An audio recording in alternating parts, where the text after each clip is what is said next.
Hey class, welcome back to another lecture on Morte D'Arthur. Today we're going to be building on some of the things that we talked about in the video conference last Friday, and just kind of exploring those in the ways that they relate to the two stories that you just read, the tale of Sir Gareth and the beginning of the tale of Sir Tristram. So we're going to be exploring some of the important themes that we discussed about the text on Friday, and then we're going to be looking at them in relation to the two sections that we read before you're listening to this lecture. And I think Sir Thomas Malory really sets these two sections up as a juxtaposition, a contrast to one another. I think that he puts the tale of Sir Gareth where he does in the story right before the tale of Sir Tristram because he wants to build a contrast there. And it's important to know that the tale of Sir Gareth is Sir Thomas Malory's original contribution to the Arthur story. All the rest of the stories in the text, he's drawing from source material. He's taking older stories, reinventing them a little bit, changing them, putting them together into this whole cohesive collection. But the tale of Sir Gareth is original. Sir Thomas Malory creates this story himself. And so where he chooses to place it in the text is very important since it is his original story. And I think it comes before the story of Sir Tristram because he wants us to read these stories side by side and to really think about the differences between them and the contrasts that are implied there. So let's jump in to some of the themes that we're discussing. So on Friday, I talked about that if there were one central theme to Morte D'Arthur, it would be the question of what is necessary to construct a good society. What does a good society look like? And one of the key answers to that in the medieval era is that a good society has law and order.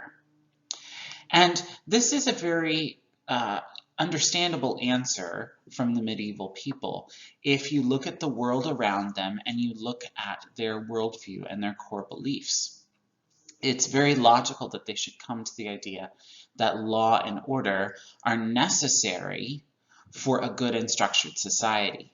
The medieval world is a pretty chaotic place. Keep in mind that the medieval era starts when the Roman Empire collapses, and Europe is left in political turmoil. There's no real stability. The feudal system begins to bring the seeds of stability, but Europe isn't going to be stable for centuries, really. There's going to be constant warfare throughout Europe, these kingdoms who are pitted against each other, and they're constantly fighting. The Crusades, even the justice system itself was pretty brutal. It was a pretty brutal time in which to live. People fought and were killed. You died from diseases. If you were accused of a crime, one of the three ways that you were judged, determined guilty or innocent, was either ordeal by fire, ordeal by water, or ordeal by combat. None of which really relied on any proof. They were just kind of these tests. And if you passed the test, you were innocent, and if you failed the test, you were guilty. So it's a very brutal time, it's a very unstable time, it's a very chaotic time. And so it's no wonder that the medieval people say law, clear laws, and order and structure are necessary for a good society because they're living in a time where those things are hard to come by. And so when they create their ideal society in Arthurian legend, it is a society where there is law and order, and law and order are supported by the people in power. And good people are rewarded and bad people are punished. And that's part of the whole narrative of Morte D'Arthur that you see with the knights. Not that the knights are perfect and that they always get law and order right, because the medieval people were realistic and they recognized that humans were fallible, they could fail. But there are certain knights who really uphold that law and order and really support that.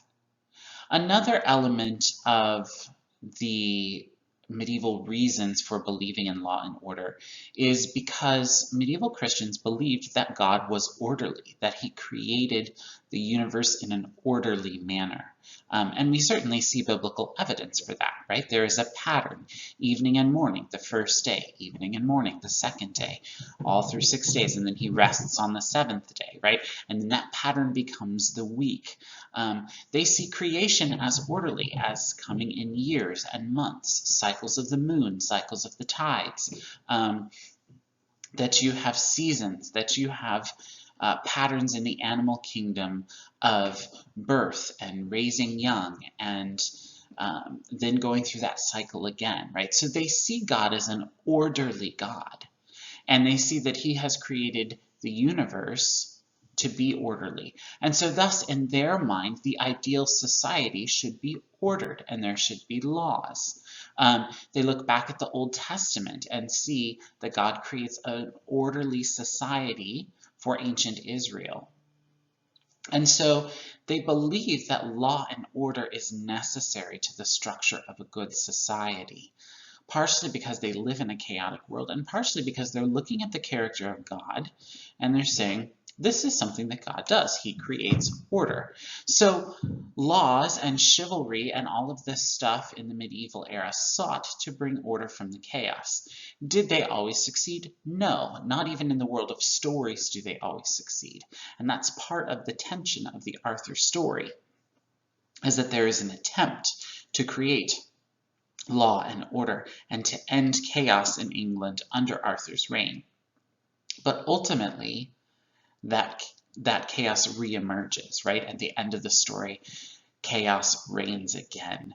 The Arthur story is ultimately a tragedy. And so there's an acknowledgement that it is a struggle for humans to create the ideal society and a struggle for them to overcome chaos with law and order. But law and order are very important, and they believe that a good society is founded on law and order.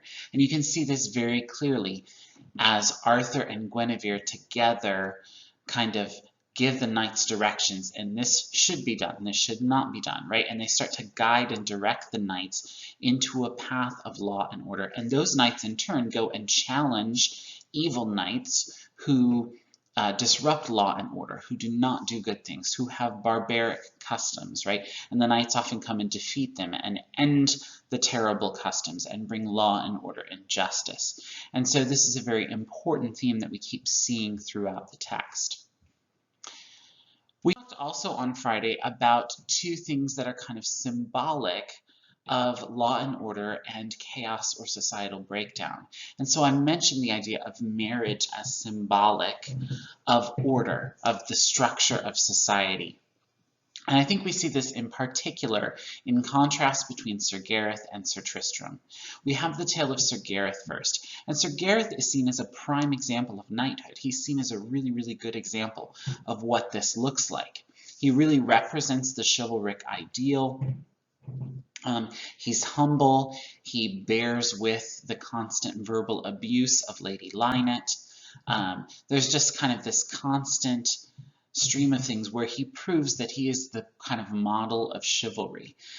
In some ways, that is similar to the tale of Lancelot du Lac, right? Where Lancelot kind of exhibits again and again that he is a good knight, that he does the right thing. And Sir Gareth does that even more so. So he stands for law, order, justice, everything that chivalry idealizes. And his story is a patterned story, right? You notice as you're reading Sir Gareth that the story itself is very structured. This happens, and then that same kind of thing is repeated again, and then that same kind of thing is repeated again. So there is a great deal of structure and order to the story itself. Sir Gareth rises above Sir Lancelot in one regard, right? Is that Sir Gareth's love story is also one of order. He is actually kept from committing any sort of sexual immorality.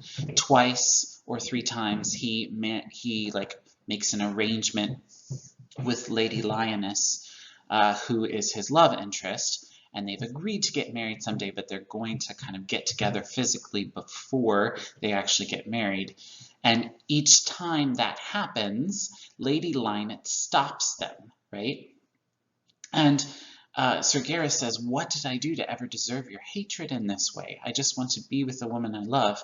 And she says to him, "Sir Gareth, I'm not doing this out of hatred for you. I'm only doing this to protect your honor and the honor of my sister and my family," right? And so there's this idea that Sir Gareth and Lady Lioness being together before marriage would bring dishonor and disorder and an end to the kind of structure of society, right? The society is built on structures like marriage. Not that marriage is the only structure upon which society functions. It's not the only sense of order, but is a representation of many of the other kinds of order upon which society is founded. And so Lady Lynette keeps that from dissolving. She preserves Sir Gareth and Lady Lioness's purity until they are joined in marriage at the end of the story.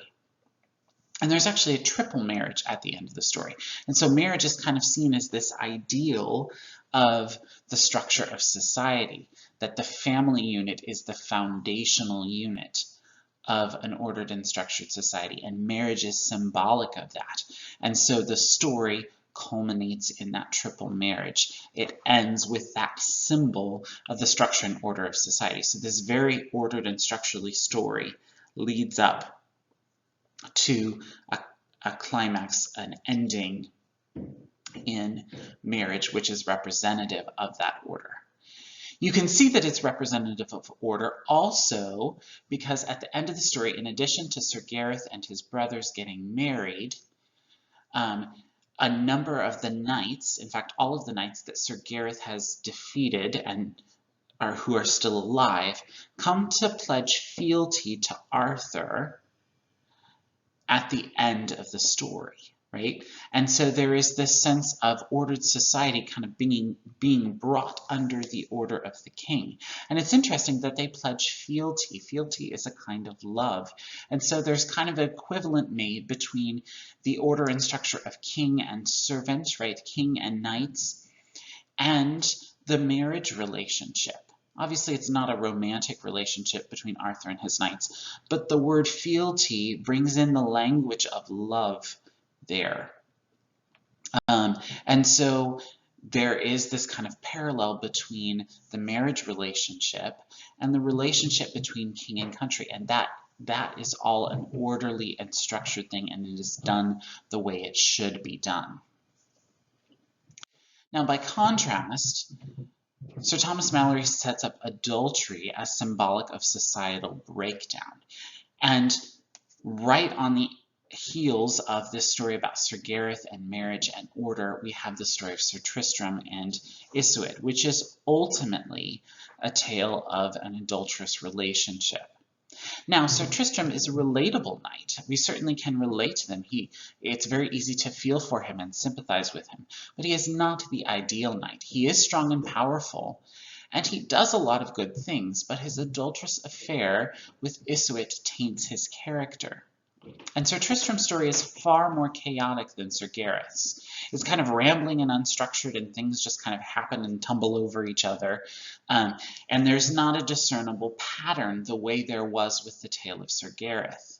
You know, Sir Gareth goes on the journey and Lady Lynette abuses him, and he fights a knight, and she makes up some excuse as to why he didn't really defeat that knight, right? And they go on and they meet another knight, and he fights that knight, and she makes up an excuse. And that kind of patterned structure is all throughout the story of the tale of Sir Gareth. But it's not like that in the tale of Sir Tristram. Things just kind of happen and lead from one thing to the next. And there's really more of a sense of rambling, unstructured chaos in the stories. There's also a series of tragic events, and Sir Thomas Malory seems to be making clear that Sir Tristram's choice for adultery, not just with Iseult, right? He also has adultery with Sir Segwaride's wife. This story of adultery and these adulterous actions lead to the tragedies in which Sir Tristram finds himself. And he repeatedly kind of has these series of kind of terrible events happening to him. And so there's very much a sense of marriage is symbolic of the order and structure of society as seen in the structured story of Sir Gareth, whereas adultery is symbolic of chaos and societal breakdown and so forth in the tale of Sir Tristram. And ultimately, the tale of Sir Tristram and Iseult is a tale of tragedy. You haven't gotten really to the end of it yet. It's quite a lengthy story, but it is a tragic story. And so it's kind of a foreshadowing of the ultimate end of the tragedy of King Arthur's kingdom. And so Malory is building in layers here. He's building in layers of meaning about marriage as order and structure and adultery as disorder, chaos, societal breakdown. So this is a short lecture. Hopefully you guys can see some of the things that we talked about on Friday about marriage and adultery as symbols of the state of society. Hopefully you can see how they relate to Sir Gareth and Sir Tristram. There's going to be a brief article to read below this video, so go ahead and take a look at that. I'm going to have a brief way for you guys to respond. And then today you'll also see that the next section of reading has been posted. So I hope you guys continue to enjoy what you're reading and continue to make connections and keep these themes in mind moving forward because they're very important. All right, guys, have a great day.